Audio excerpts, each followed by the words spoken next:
भीष्म गीता में अर्जुन को भगवान भीष्म पितामह बाणों के सैया पर पड़े रहकर कहते हैं, अरे अर्जुन, 4 तरह का भोजन बेकार होता है।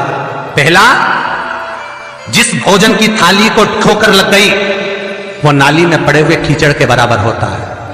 दूसरे नंबर का भोजन, जिस भोजन की थाली को कोई लांग कर चले गया वो भोजन भ्रष्टा के बराबर होता है, गंदगी के बराबर। तीसरे नंबर का भोजन, जिस भोजन की थाली में बाल पड़ा हो, केश पड़ा हो, वो दरिद्रता देने वाला होता है। और चौथे नंबर का भोजन अर्जुन, अगर पति और पत्नी अगर एक ही थाली में भोजन कर रहे हैं तो वो मदिरा के तुल्य होता है। यदि पति और पत्नी एक ही थाली के अंदर बैठकर भोजन कर रहे हैं तो वो मदिरा के तुल्य है।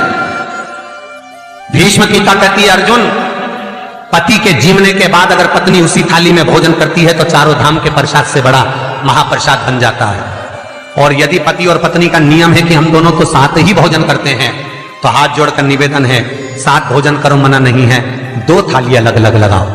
पर पति के साथ बैठकर एक थाली में खाना रोज प्रतिदिन मदिरा को निगलने के बराबर है। मदिरा को कई लोग कहते हैं एक ही थाली में भोजन करो तो प्रेम बढ़ता है, प्रेम बढ़ता है। शिव महापुराण की कथा कहती है, पति और पत्नी अगर एक ही थाली में भोजन करते हैं, एक ही थाली में अगर पति और पत्नी भोजन करते हैं तो उस घर की दशा देखिएगा। उस घर के बच्चे कभी भी विद्या में उत्तम नहीं निकल सकते, उस घर के बच्चे कभी भी सत्मार्गी नहीं निकल सकते, मार्ग से विचलित ही निकलेंगे, क्योंकि मदिरा के नशे में पैदा हुए हैं। तो सुन अर्जुन, सुन, यदि बेटी कुंवारी है और बाप के साथ में बैठकर भोजन करती है तो उस बाप की कभी अकाल मौत नहीं होती है, क्योंकि बेटी बाप के काल का हरण कर लेती है।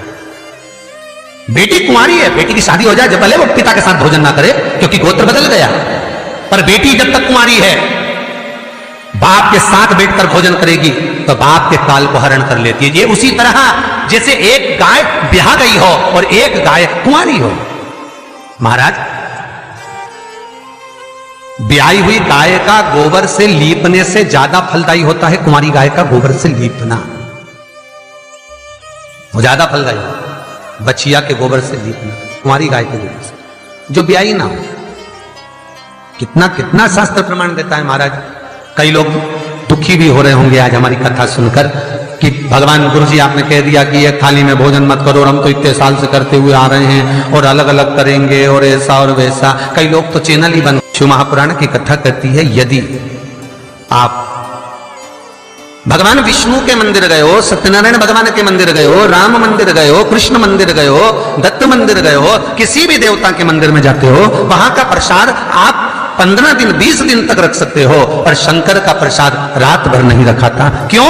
क्योंकि शंकर का प्रसाद एक दोपहर संध्या तक आपका है, रात्रि को 9:15 तक शंकर का प्रसाद आपका है साहब। शंकर भगवान ने जब 12 की रचना करी थी, घड़ी की रचना भगवान शंकर ने करी, तिथि और समय की रचना भगवान शंकर ने करी।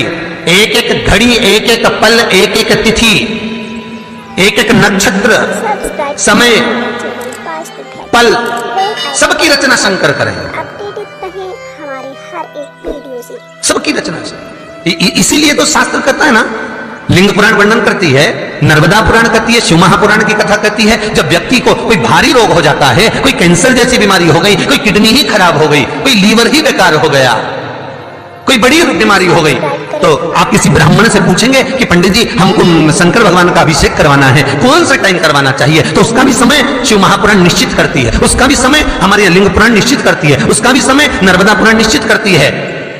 तो कुमार खंड के अंदर शिव महापुराण के वर्णन करा गया कि 9:15 रात्रि को कोई बीमार व्यक्ति का यदि उसके हाथ से अभिषेक प्रारंभ कराया जाए या उसके ही कुल का, उसके ही गोत्र का व्यक्ति शंकर का अभिषेक करता है और शंकर के नाम का स्मरण करता है, तो वो अभिषेक तो करे, साथ में जो मनोरथी है, यजमान है, वो महामृत्युंजय मंत्र का जाप करे, तो कहते हैं रोग समाप्ति की ओर आना प्रारंभ हो जाता है। रोग समाप्ति की ओर आना, रोग समाप्ति की ओर पहुंचना भगवान शंकर।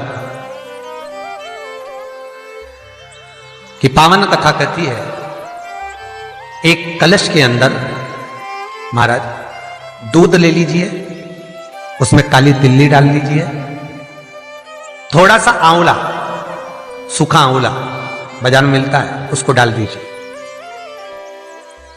बाजार में अगर गीला बीला मिल जाए, बीला का फल, बेलपत्री में जो फल लगते हैं, बीला का गुर्दा, बीले के अंदर का भाग, अगर बीला नहीं मिले तो बाजार में सूखा बीला मिलता है, उसको पानी में गला कर उसको पीस लो, पीस कर उसका उपटन बना लो, पीस के उसको एक कटोरी में ले लो।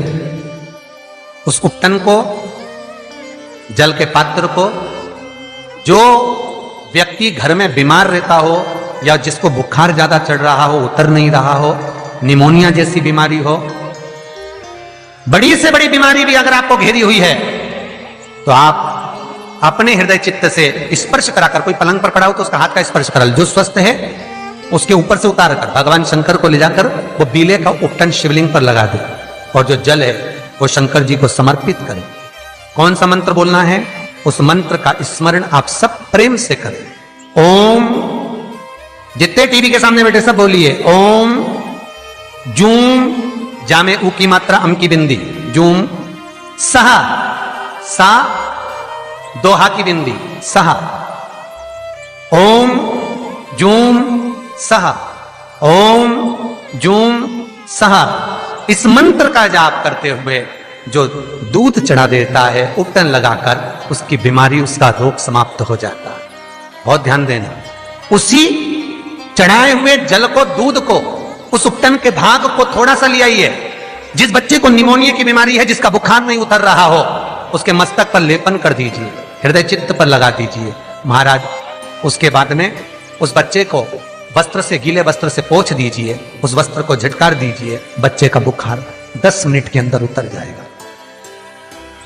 ये कभी भी कर सकते हो, ऐसा कोई दिन निश्चित नहीं है, कोई तिथि निश्चित नहीं है। जब बुखार आए, जब स्वास्थ्य ज्यादा गड़बड़ हो जाए, तब करिए। मंत्र का जाप करते हुए ओम हूम ओम जूम सहा, इस मंत्र का बस स्मरण करना है। ओम जूम सहा मंत्र का स्मरण करिए और शिव की आराधना करिए। ये वो औषधि है जो सती माता ने भगवान शंकर से विवाह के प्रथम में प्राप्त करी है।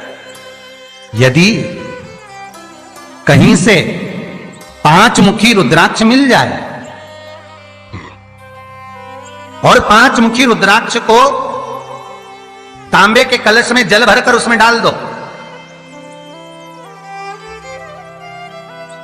किसी चम्मच से उस रुद्राक्ष को निकाल लो आधे घंटे डालने के बाद। महाराज, शमी का एक पत्ता, शमी पत्र, और शमी का एक पत्ता ले जाकर, शमी पत्र को ले जाकर शिवलिंग पर रखकर 5 मुखी रुद्राक्ष का जल अपनी कामना कर कर, अपनी मन की कामना कर कर, सोमवार के दिन जो व्यक्ति समर्पित कर देता है, उसकी मनोकामना भोलेनाथ 3 महीने में पूरी कर देते हैं। शमी पत्र समर्पित कर कर 5 मुखी रुद्राक्ष का जल, मनोकामना। और एक बहुत सुंदर बात वर्णन करूंगा।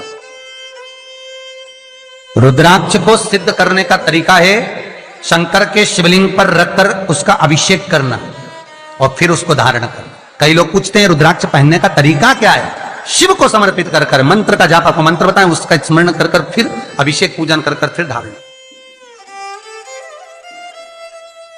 एक छेदित रुद्राक्ष होता है जिसमें छेद होता है या छेद करा जाता है, एक बिना छेद का रुद्राक्ष होता है जिसमें छेद नहीं होता। जिस रुद्राक्ष में छेद नहीं होता वो कार्य में सिद्धि अधिक देता है, सिद्धता प्रदान करता है, वो खंडित नहीं कहलाता। बड़ा रुद्राक्ष उसमें छेद करा जाता है तो वो खंडिता का भाव आ जाता है, पर जिस रुद्राक्ष में छेद नहीं होता वो पावर ज्यादा देता है, प्रबलता ज्यादा देता है, सुख ज्यादा देता है।